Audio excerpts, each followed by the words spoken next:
রজব মাসে আমরা বেশি বেশি রোজা রাখবো। যদিও সুনির্দিষ্ট কোনো রোজা নাই, কিন্তু আল্লাহর নবী সাল্লাল্লাহু আলাইহি ওয়াসাল্লাম এই রজব মাসে অত্যাধিক রোজা, নফল রোজা রাখতেন।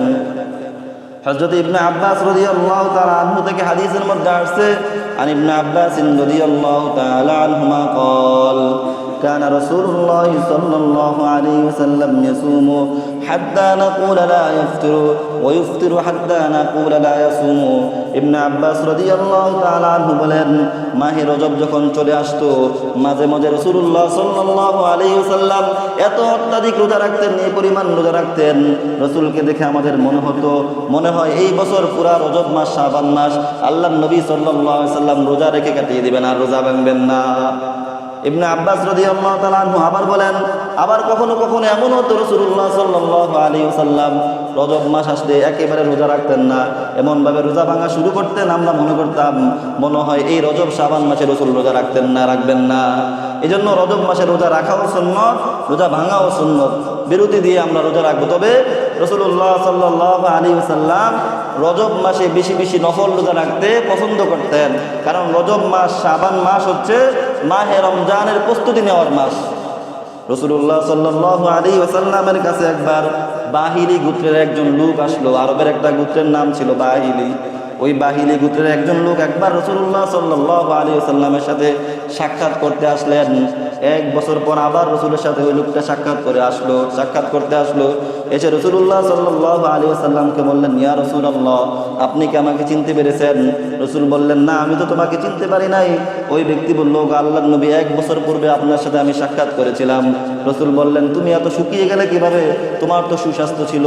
ওই বাহিনী গোত্রের লোক বলে, আল্লাহর নবী, আপনার সাথে সাক্ষাৎ করার পর থেকে আজ পর্যন্ত আমি একদিনও রোজা ভাঙি নাই, লাগাতার রোজা রেখেছি।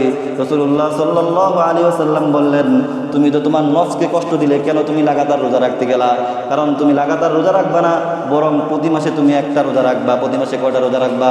একটা রোজা রাখবা। ওই বাহিনী গোত্রের লোক বলো, আল্লাহর নবী, আমার আরো শক্তি আছে, আরো সামর্থ্য আছে, আমি আরো বেশি রাখতে পারবো। রাসূলুল্লাহ সাল্লাল্লাহু আলাইহি ওয়াসাল্লাম বললেন, তাহলে তুমি প্রতি মাসে 2টা রোজা রাখবা। ওই ব্যক্তি বললেন, আল্লাহর নবী, আমার আরো বেশি শক্তি আছে, আমাকে আরো বাড়িয়ে দেন। রাসূলুল্লাহ সাল্লাল্লাহু আলাইহি ওয়াসাল্লাম বললেন, তুমি 3টা রাখবা প্রতি মাসে রোজা। ওই ব্যক্তি বললেন, আল্লাহর নবী, আমার আরো শক্তি আছে, আমাকে আরো বাড়িয়ে দেন।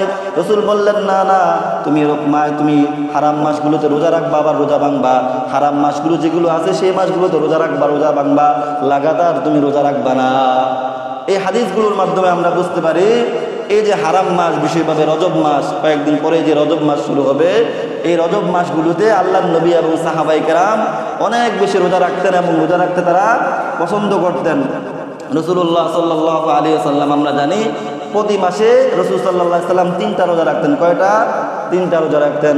এই রোজার ফজিলত সম্পর্কে আল্লাহর নবী সাল্লাল্লাহু আলাইহি ওয়াসাল্লাম বলেন, মান সামা সালাসাতা আইয়ামিন মিন কুল্লি শাহরি ফাযালিকা সাওমুশ শাহরি কুল্লিহি।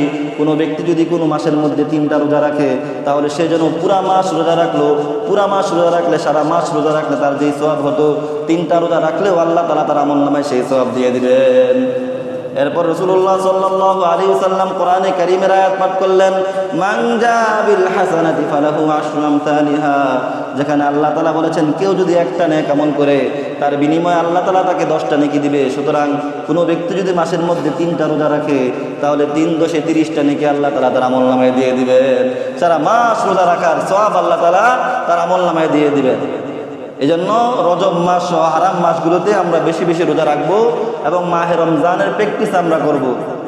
শুধু তাই না, রাসূলুল্লাহ সাল্লাল্লাহু আলাইহি ওয়াসাল্লাম সাহাবায়ে কেরামদেরকে নসিহত করেছেন যে তোমরা যদি রোজা রাখতে চাও, তাহলে মাসে 3টা রোজা রাখো। তোমরা 13, 14, 15 এই তারিখগুলোতে তোমরা রোজা রাখো। এই জন্য রজব মাসে আমরা বেশি বেশি রোজা রাখবো। রজব এবং শাবান মাস রমজানের প্রস্তুতি হিসাবে আমরা রোজা রাখবো।